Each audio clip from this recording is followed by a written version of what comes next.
힘겨운 오늘도 예수 내 마음 아시네. 히브리서 13장 8절부터 15절 말씀.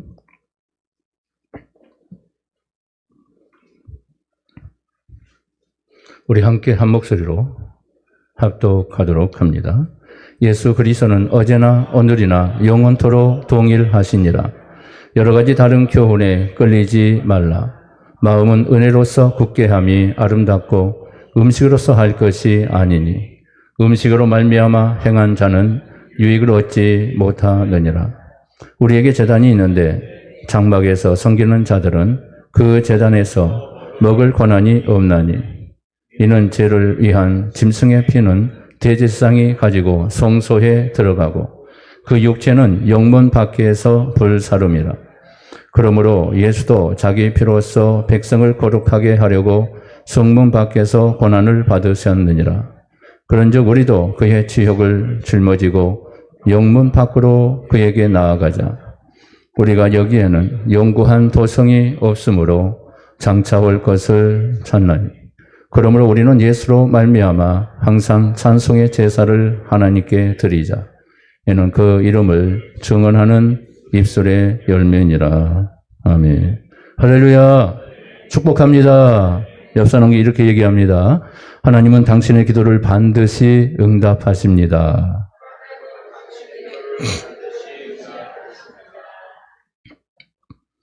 믿습니까? 자, 오늘 말씀 제목 한 번 더 외쳐볼까요? 시작. 예수님의 십자가에 감동하라. 우리는 예수님의 십자가를 바로 알아야 합니다. 십자가를 알아야 하나님을 알 수 있기 때문입니다. 십자가를 알아야 내가 누구인가를 바로 깨달을 수 있기 때문에 중요한 문제가 되는 것입니다. 왜 우리 그리스도인들이 십자가에 감동을 해야 할까요? 하나님께서 우리 인간을 구원하시는 원리가 되기 때문에 구원에 넘치는 감사의 표현들이 우리의 감사의 고백을 통해서 나타날 수 있어야 합니다. 그래서 구원에 감각 없는 자가 되지 말고 구원에 감동하는 여러분 되시기를 주님의 이름으로 축복합니다. 감동이 넘쳐나야 돼요. 제사함의 은혜를 깨닫는 자가 옥합을 깨뜨려 주님 앞에 발에 향유를 부어냈던 것처럼 감동을 받고 그 은혜를 깨닫고 제사함의 은혜를 경험하는 자들이 옥합을 깨뜨리는 믿음의 역사가 일어나는 겁니다. 은혜를 경험하지 못하면 그만큼 감사가 작아지게 되고 감사의 고백을 드리지 못하게 되는 것입니다. 그래서 하나님께서 우리를 이 땅에 보내시고 십자가 사건을 왜 만드셨는가, 이것을 알게 되면 십자가 앞에 놀라운 감동의 축복을 경험하게 될 줄 믿으시기를 바랍니다. 그래서 여러분들은 십자가 앞에 여러분 감각 없는 자가 되지 마시고 감동하는 여러분 되시기를 바랍니다. 옆 사람 인사할까요? 십자가의 감동을 받으시기 바랍니다.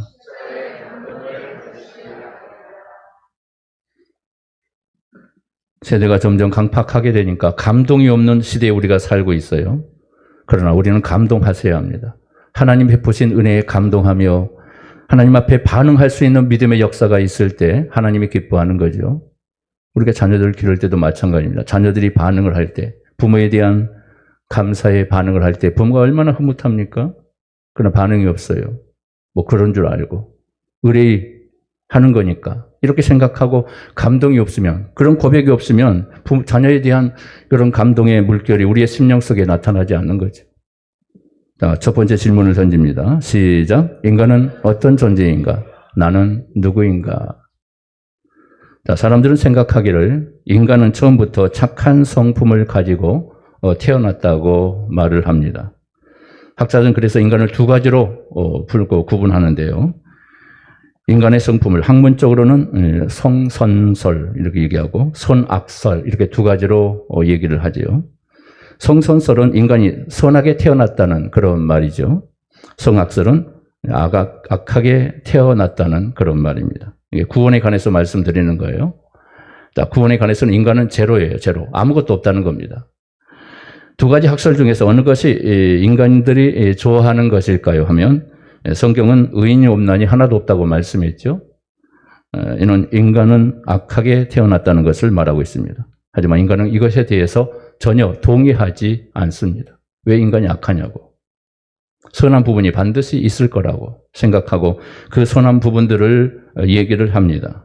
그리고 인간은 얼마든지 개화될 수 있고 변화될 수 있는 그런 성품을 가지고 있다고 인간의 존엄성, 인간의 위대함을 드러내기를 좋아합니다. 그래서 지식에 대한 가르침, 철학에 대한 지식의 능력을 믿는 게 바로 인간의 한계이기도 합니다. 그러기에 성경은 성악설을 주장하고 있고 세상 모든 사람들은 성선설을 더 좋아하고 주장합니다. 하나님은 인간을 무가치하게 보고 있기 때문에 인간들은 인간을 귀하게 본다고 말하고 있는 것입니다. 하나님은 인간을 부정하지만 인간은 인간을 더 긍정하고 존엄성 있게 생각하는 거죠.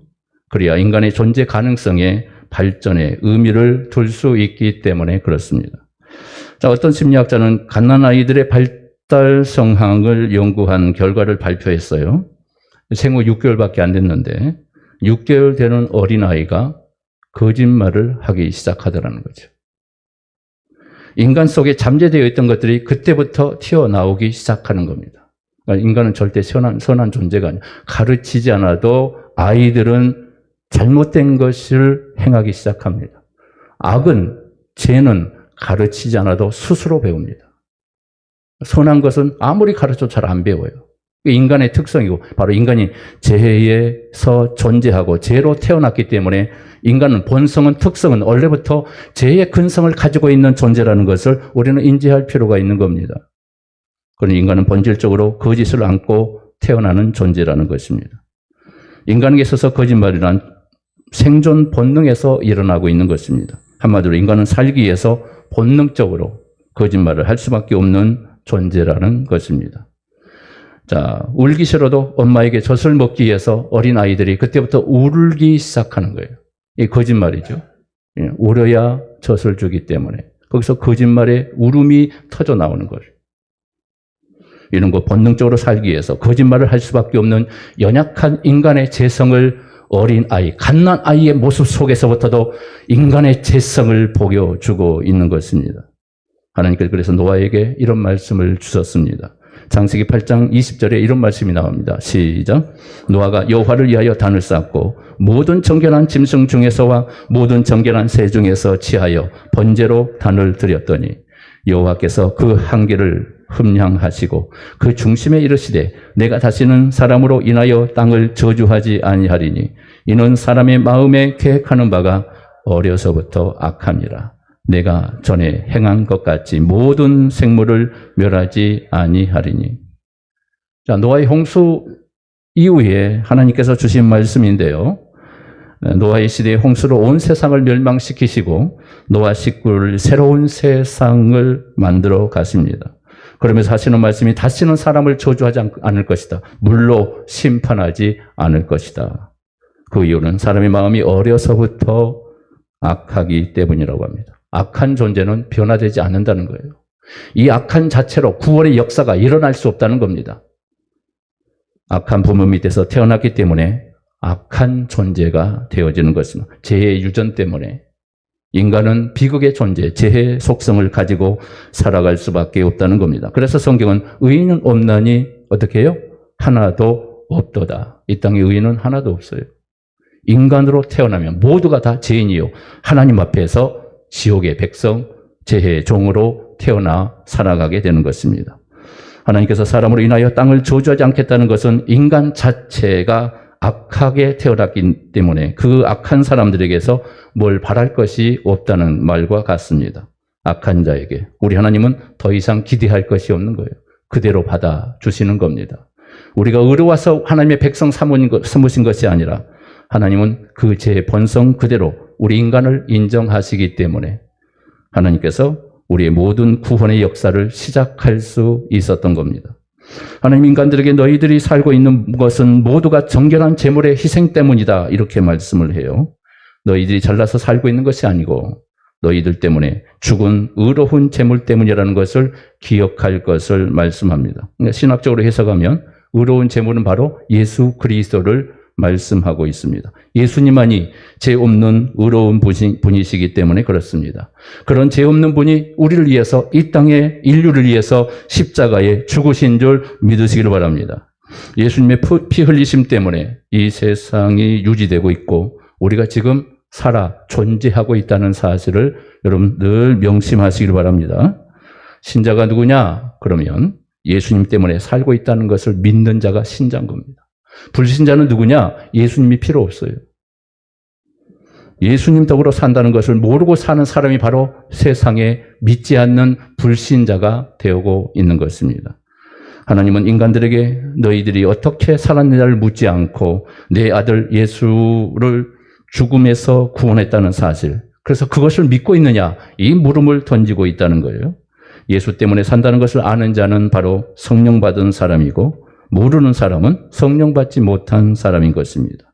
내가 죄인임을 많이 깨닫는 자가 바로 은혜를 더 많이 경험하게 된다는 사실을 여러분 깨달으시길 바랍니다.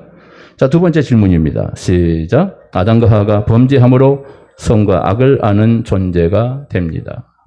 자, 아담과 하와가 범죄하고 난 후 제일 먼저 한 게 무엇일까요?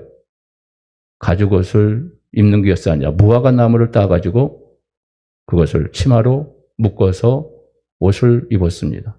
최초의 패션의 시작이라고 그래요. 자, 그들의 수치를 가려냅니다. 수치를 가리지만 가릴 수가 없어요. 금방 그 무화과잎은 말라 비틀어서 없어져 버립니다. 하나님 앞에 떳떳해질 수 있기 위해서 무언가를 행하고 있는 인간의 모습을 통하여 행위 구원의 열중을 다하고 있는 인간의 본성의 모습을 보여주고 있는 겁니다. 그러나 인간 스스로 하나님 앞에 가릴 수 없다는 것, 우리의 죄를 씻어낼 수 없다는 것, 우리의 죄를 가릴 수 없다는 것을 보여주고 있는 것입니다. 아담과 하와는 선악과를 따먹는 것 전만 해도 벌거벗어 있는 수치를 몰랐습니다. 마치 갓난아이가 벌거벗은 것처럼 그런 부분에 대해서 수치가 전혀 존재하지 않았던 겁니다. 갓난아이의 특징이 뭘까요? 수치가 없습니다. 부끄러움이 없어요. 그렇죠. 마치 선악과를 따먹기 전에 아담과 하와의 모습처럼 그들은 부끄러움이 없습니다. 벌거벗은 수치로 여겨질 때는 자아가 형성되고 눈이 떠지는 순간부터 자신의 모습을 보기 시작합니다. 그리고 수치를 깨닫기 시작합니다. 자아란 바로 스스로를 알았다는 말을 얘기하고 있는 겁니다. 갓난아이는 남자도 아니고 그래서 여자도 아니고 자신의 스스로 알지 못하는 존재로 존재하고 있는 것. 그게 갓난아이의 모습이에요. 부끄러움이 없어요. 그런데 자아에 대해서 눈이 떠지면서 남자와 여자를 구분하기 시작하고 거기서 성적 성별을 깨닫기 시작하게 된 것입니다. 눈을 뜨니까 그래요. 아담과 하와가 그랬습니다. 하나님은 아담에게 선악과를 따먹지 말라고 말씀했죠. 선악과를 먹기 전에 남자와 여자를 구분하지 않았다고, 그리고 하나님과의 인간도 구분되지 않았습니다. 구별이 없었어요. 죄가 없을 때는. 서로 교제하는데 전혀 문제가 없었습니다.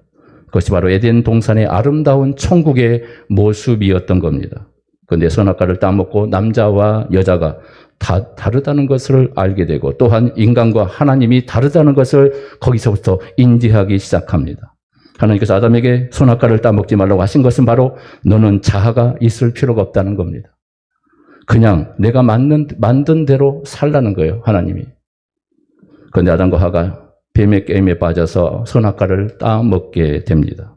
선악과를 따먹고 난 후에 자아가 보이기 시작합니다. 내가 보이기 시작하는 거예요. 인간의 모습이 보이기 시작합니다. 부끄러움과 수치가 보이기 시작합니다. 뭐가 들어오니까? 죄가 들어오니까 보이게 된 것입니다. 자아가 보이기 시작하니까 아담과 하와가 서로 다르다는 것을 보게 됩니다. 남자와 여자로 보기 시작한 것입니다. 지금 아담과 하와가 자신의 모습을 근거로 하나님 앞에 수치스럽다고 숨어버린 겁니다. 그래서 수치를 가리는 거예요. 선악과를 먹기 전에 자신의 모습이 보이지 않았습니다. 그런데 선악과를 먹고 난 이후부터 자신의 모습이 보이기 시작합니다. 그래서 치마를 만들어 입고 하나님 면전에서 숨어버린 겁니다. 너무 수치스럽기 때문에. 죄의 무서움을 보고 두려워하기 시작한 겁니다. 하나님께서 아담에게 선악과를 먹지 말라고 한 이유는 단 한 가지였습니다. 그걸 먹으면 하나님과 다른 눈을 갖게 될 것이다. 그래서 먹지 말라고 하신 것입니다. 선악과를 따먹기 전에 벌거벗음이 아무렇지도 않았습니다. 전혀 더럽거나 수치스럽지도 않았습니다. 그래서 더러움을 해소하려고 하나님이 시키지도 않는 치마를 만들어서 그들이 입기 시작합니다. 가르기 시작합니다. 덮기 시작합니다. 그러나 인간의 방법으로는 어떤 방법으로 하나님 앞에 우리의 수치, 우리의 죄악을 가릴 수 없다는 사실입니다. 아담과 하와의 행동을 보시곤 하나님이 묻습니다. 누가 너의 벌거벗음을 내게 고하였느냐? 누가 벌거벗음이 수치라고 알려주었느냐? 하나님이 물으시는 거예요. 내가 그토록 따먹지 말라고 신신당부한 그 선악과를 따먹었느냐? 그러자 아담이 여자 때문에 따먹었습니다. 하와는 뱀 때문에 따먹었습니다라고 고백합니다. 그래서 너의 벗음을 수치로 보게 한 자가 누구냐라고 묻고 있었던 거예요. 그렇다면 아담과 하와 속에 하나님 말고 다른 존재가 들어있다는 것을 말하고 있는 것입니다. 선악과를 타고 다른 존재가 우리 안에 들어오게 된 겁니다. 그 수상한 자가 바로 사탄 마귀였던 것입니다. 마귀가 하나님과 다른 눈을 아담과 하와에게 심어준 거예요. 그래서 죄가 보이기 시작한 겁니다. 수치가 보이기 시작하는 거예요. 결국 하나님과 선악과를 가지고 인간으로 하여금 하나님과 인간 사이를 이간질을 하는 이 사탄의 계략 때문에 사탄을 색출하시는 말씀을 선포하시는 거예요. 누가 너의 벗음을 보게 했느냐? 너의 선악을 알게 하는 이 눈을 뜨게 하였느냐? 이렇게 묻고 있는 거예요. 자, 세 번째 질문을 던집니다. 같이 봅니다. 시작. 인간은 율법과 행함으로 하나님 앞에 설 수 없습니다. 자, 오늘 본문을 보면 여러 가지 다른 교훈에 끌리지 말 것을 말씀하는데요. 자, 9절 말씀 같이 봅니다. 같이 볼까요? 시작. 여러 가지 다른 교훈에 끌리지 말라. 마음은 은혜로서 굳게 함이 아름답고 음식으로서 할 것이 아니니 음식으로 말미암아 행한 자는 유익을 얻지 못하느니라. 자, 그러면서 마음은 은혜로 굳게 하는 것이 아름답지 식물로 할 것이 아니라고 하고 있지요. 식물로 말미암아 행하는 자는 유익을 얻지 못하게 될 것이다. 이렇게 말씀해요. 그러므로 본문을 직역하면 율법적 신앙으로는 하나님 앞에 설 수 없다는 것을 말씀하고 있는 겁니다. 이는 곧 인간의 율법 지킴으로서는 행함으로서는 하나님 앞에 수치를 가려낼 수 없다는 겁니다. 행하는 자 그리고 유익을 얻지 못한다는 말이 나오죠. 이 말은 모두가 과거 시제로 기록되고 있습니다. 예전에 그랬다는 말이에요. 누가 그랬다는 겁니까? 바로 구약의 이스라엘 백성들이 그랬다는 것입니다. 구약의 율법 신앙을 말하고 있습니다. 구약에 이런 일을 하다가 망한 자들이 있다고 말씀합니다. 그래서 히브리서 기자는 우리에게 제단이 있는데 그 제단 위에 있는 제물은 율법으로 의로워지려고 하는 자들은 먹을 권한이 없다라고 선포하고 있습니다. 자, 10절에 보시면 이렇게 나옵니다. 같이 봅니다. 시작. 우리에게 제단이 있는데 장막에서 섬기는 자들은 그 제단에서 먹을 권한이 없나니. 자, 새 언약이라는 제단 위에는 예수의 피라는 제물이 있는데 그 예수의 피는 옛 언약이라는 율법 신앙으로는 받아들일 수 없다는 말입니다. 새 언약과 옛 언약은 구조가 다르기 때문에 그래요. 새 언약은 은혜이고 옛 언약은 율법입니다. 법입니다. 법과 은혜는 구분되어질 수밖에 없고 서로 다릅니다. 빛과 어둠처럼 서로 성질이 다를 수밖에 없습니다. 상극이에요. 새 언약은 옛사람이 감당하지 못하는 겁니다. 새 언약은 새 사람만 감당할 수가 있는 것입니다. 새 언약을 담아내려면 바로 새 사람이 만들어져야 합니다. 우리 안에 새 창조가 이루어져야 한다고요. 그런데 새 사람은 인간이 만들 수 없고 하나님께서 만들어 주실 때만이 우리 안에 새 창조의 역사가 일어나는 것입니다. 결국 새 언약을 담을 수 있는 새 사람은 하나님께서 새롭게 창조해 주신다고 말씀했던 것입니다. 어떻게 창조할까요? 예수와 함께 십자가에 죽었다가 살아나는 것으로 우리를 새로운 방법으로 우리를 살려내는 방식으로 우리를 창조해 내신다는 것입니다. 마치 아담 한 사람 속에 옛사람이라는 온 인류를 집어넣었듯이 예수님 속에 새 사람이라는 새 민족을 집어넣어서 다시 태어나게 하시는 거예요. 이스라엘의 영적 이스라엘을 태어나게 하셨던 겁니다. 옛사람이 아담 안에서 나왔듯이 새 사람은 예수 안에서 나오게 되는 겁니다. 옛사람은 불순종의 존재로 죄인이 되었듯이 새 사람은 예수 한 분으로 순종하심으로 의인이 되었다는 사실을 여러분들 믿으시기를 바랍니다. 주님의 죽으심이 바로 우리의 의로운 존재가 되게 된 거고 아담의 죄가 모든 인류를 죄로 물들게 만들었던 것입니다. 자, 옛사람은 내가 죄를 안 지어도 아담의 죄를 그대로 물려받았기 때문에 그대로 죄인이 되는 겁니다. 새 사람도 나는 죄인인데 예수님의 의로 인해서 우리가 의로운 존재가 되는 겁니다. 내가 의인이어서 의인이 아니라 내가 죄가 없어서 죄가 아니라 우리 예수님 때문에 그 예수님의 의를 덧입어서 내 안에 있는 죄가 다 가려지고 속죄되고 예수님의 십자가로 구원의 자녀로 존재하게 된다는 사실을 믿으시기를 바랍니다. 그러니 나와 상관없이 아담이냐 예수냐의 조건으로 인간의 운명이 갈라지게 되는 것입니다. 인간의 행함과는 전혀 상관이 없다는 말입니다. 그러니 우리 몸에서 나오는 행함은 아무런 의미가 없게 되는 것입니다. 우리의 행함으로 어떤 하나님의 조건이, 구원의 조건이 될 수가 없다는 겁니다. 옛 언약에서 내가 말씀대로 살아야 한다는 것이 있는데 새 언약에서는 내가 하나님의 말씀대로 살아야 한다는 것이 존재하지 않습니다. 왜? 예수님이 이미 우리의 모든 의를 다 이루셨기 때문에. 하나님은 예수님과 계약을 맺으셨어요. 예수 믿으면 구원해 주겠다고 하나님은 언약의 구원의 약속을 해 주셨습니다. 우리와 언약을 맺은 게 아닙니다. 새 언약 하에서 오로지 예수님만 존재하는 것입니다. 여러분 심령 속에 오직 예수만 존재하시길 바랍니다. 내 안에 의와 내 안에 노력, 선한 것이 존재해서는 안 됩니다. 예수 십자가의 의로만 내가 거룩한 자가 되고 천국 백성이 되었다는 사실을 여러분 믿으시길 바랍니다. 예수님께서 그래서 산산설교에서 뭐라고 얘기합니까?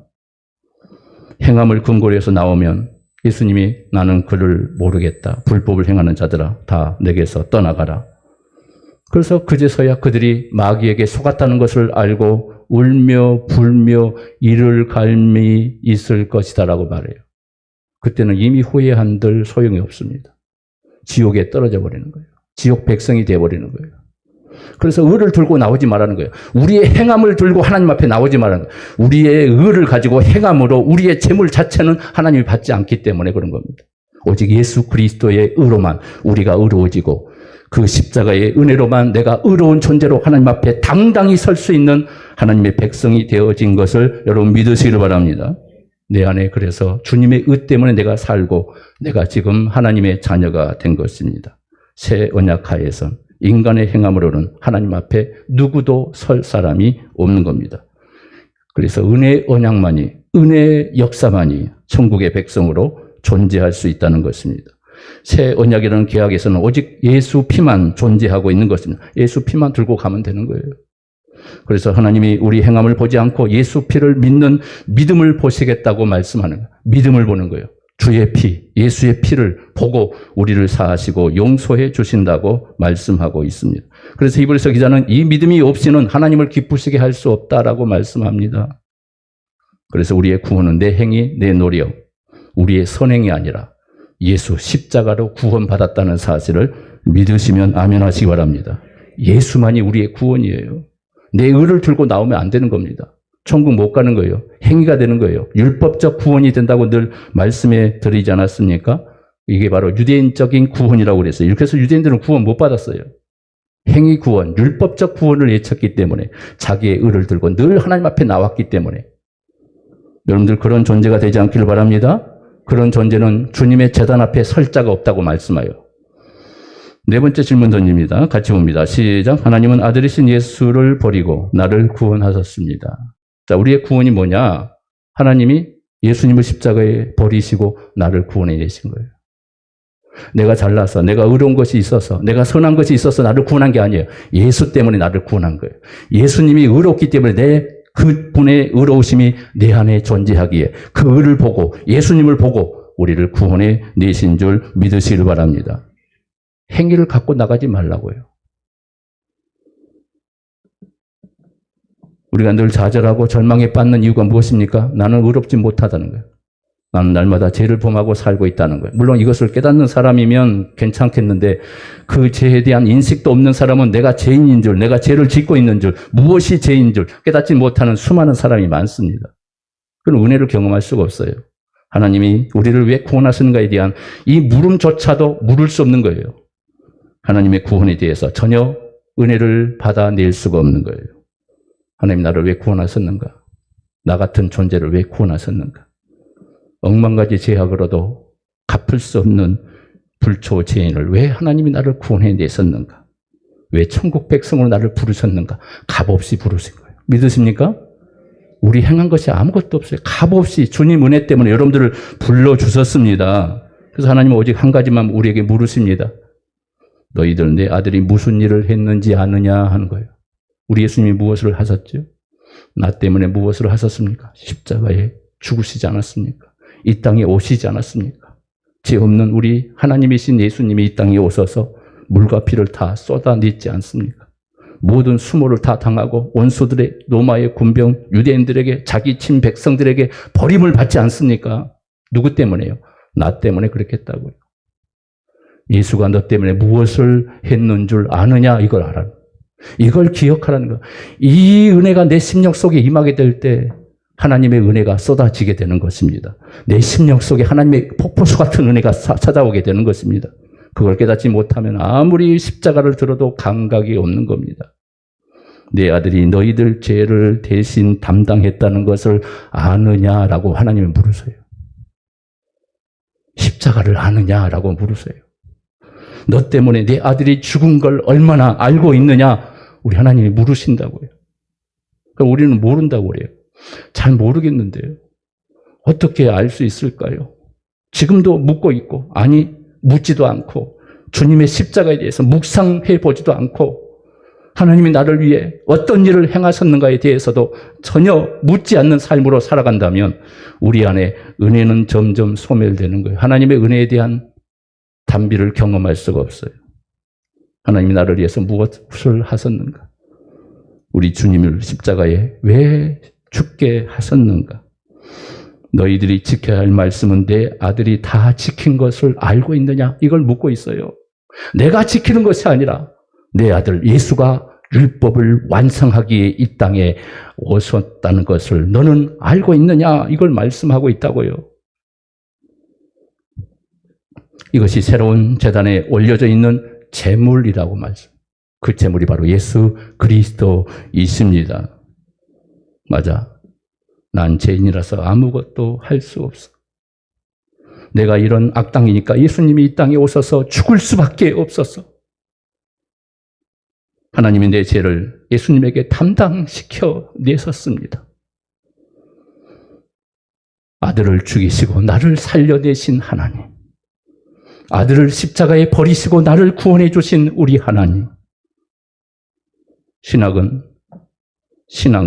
신학의 신학은 하나님 말씀을 지켜야 한다는 행함으로 세워지지 않고 오직 예수 그리스도의 십자가에서 다 이루셨다는 것을 믿는 믿음으로 우리의 구원을 세워주셨습니다. 구약은 율법으로 구원을 말하지만 신학에서는 예수 십자가로 구원을 말하고 있어요. 우리의 행함이 아닙니다. 우리의 의로운 게 아닙니다. 내가 무엇을 행해서가 구원받는 게 아닙니다. 오직 은혜로만, 오직 믿음으로만 우리를 구원해 주십니다. 우리의 선한 것을 가지고 하나님 앞에 나오지 말라고요. 그건 아무것도 아니에요. 무가치한 거예요. 그걸 가지고 오면 우리의 구원은 취소돼 버립니다. 예수 그리스도를 다시 십자가에 못 박는 자가 돼버린 거예요. 내가 너를 위해서 십자가에 예수를 죽였지 않느냐. 그런데 왜 너의 행위를 가지고 내게 나오느냐. 너의 재물은 내가 받지 않는단다라고 말씀하고 계시는 겁니다. 예수님만이 참된 재물이고 우리의 구원의 완벽한 구원의 재물이 되셨습니다. 믿음을 받는 성도만 누릴 수 있는 것이고 마음의 행함이라는 법이 자리 잡은 사람들은 받아낼 수가 없는 것입니다. 법 아래에 있으면 십자가가 주는 실물 얻어낼 수가 없어요. 평안이 없어요. 우리 마음속에. 주님의 평안이 없다고요. 죄에 대한 억압 속에 살게 되고 율법에 대한 억압 속에 살게 될 수밖에 없는 겁니다. 그래서 예수 믿어도 우리의 삶 속에 참된 안식이 우리 안에 존재하지 않는 겁니다. 예수 안에 참된 안식을 경험하시기를 바랍니다. 예수님의 평안, 그 평안이 내게 임하여 주시기를 바랍니다. 내 안에 우리 주님의 놀라우신 수고하고 무거운 짐진 자들아 다 내게로 오라. 내가 너에게 쉼을 주겠다. 안식을 주겠다고 말씀하잖아요. 주님 아래서 이 안식을 여러분들 경험할 수 있기를 바랍니다. 구약에서 이 사실을 알리려고 속죄일에 대제사장이 제사를 지내기 위해서 짐승을 잡으면 그 고기는 짐 밖에 다 불태워버립니다. 그리고 피만 가지고 지성소에 갑니다. 오직 피만 가지고 지성소에 간다고요. 자, 그것이 11절에 나옵니다. 같이 볼까요? 시작. 이는 죄를 위한 짐승의 피는 대제사장이 가지고 성소에 들어가고 그 육체는 영문 밖에서 불사름이라. 히브리서 기자는 이 이야기를 예수님의 십자가로 지금 말씀하고 있습니다. 오늘 본문을 보면 예수님이 영문 밖에서 고난을 당하셨다라고 말씀하지요. 자, 12절 말씀 계속 보면 이렇게 나옵니다. 자, 12절 다시 한번 볼까요? 시작. 그러므로 예수도 자기 피로써 백성을 거룩하게 하라고 영문 밖에서 고난을 받으셨느니라. 자, 고난을 당했다는 말은 버림을 당했다는 말이에요. 예수님이 영문 밖에서 버림을 당한 사건을 구약의 속죄일에 하나님께서 드려지는 속죄 제물을 그 짐 밖에서 불태워서 그 육체는 불태워버리고 피만 가지고 나가게 된 것입니다. 예수님이 골고다에서 십자가에 달려 죽으신 것은 바로 속죄 제물이 됐다는 거예요. 우리 주님이 속죄 제물이 된 거예요. 나를 위해서 속죄 희생 제물이 되었다는 겁니다. 그리고 예루살렘 성 밖으로 버려짐을 당하게 된 것입니다. 누구 때문에? 나를 구원하기 위해서. 우리 주님이 치욕을 당하고 그 몸을 세상 밖으로 버리신 겁니다. 유대인들이, 로마 군병들이 우리 예수님을 십자가로 버려버린 겁니다. 그래서 13절의 말씀 보면 이런 말씀이 나와요. 같이 볼까요? 시작. 그런즉 우리도 그의 치욕을 짊어지고 영문 밖으로 그에게 나아가자. 자, 예수님을 만나기 위해서는 예수님 앞에 가야 돼요. 예수님의 십자가 앞으로 가야 한다는 겁니다. 고난의 장소에 가야 한다는 거예요. 주님의 고난에 동참하는 자만이 주님의 십자가를 경험할 수 있다고 말씀합니다. 여러분, 고난받으면 우리는 힘들어합니다. 좌절합니다. 절망합니다. 왜 하나님 백성들에게 고난이 있습니까? 왜 고통이 있습니까? 라고 불평, 원망을 털어놓습니다. 그러나 고난의 자리에 있을 때만이 주님의 십자가가 보이는 거예요. 여러분, 태평하십니까? 평안하십니까? 그러면 십자가의 은혜가 점점 소멸되고 있다는 것을 아셔야 돼요. 그러나 십자가를 묵상하고 어떤 자리에서건 주님의 십자가를 바라보는 주의 백성들은 하나님의 은혜가 넘쳐나게 되는 거예요. 주님의 십자가의 은혜가 내 심령 속에 막 파고 들어오는 거예요.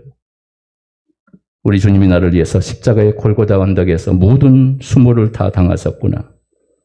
그 고난의 자리에서 우리 주님을 만나게 되는 거예요. 그래서 고난의 자리로 찾아오라는 거예요.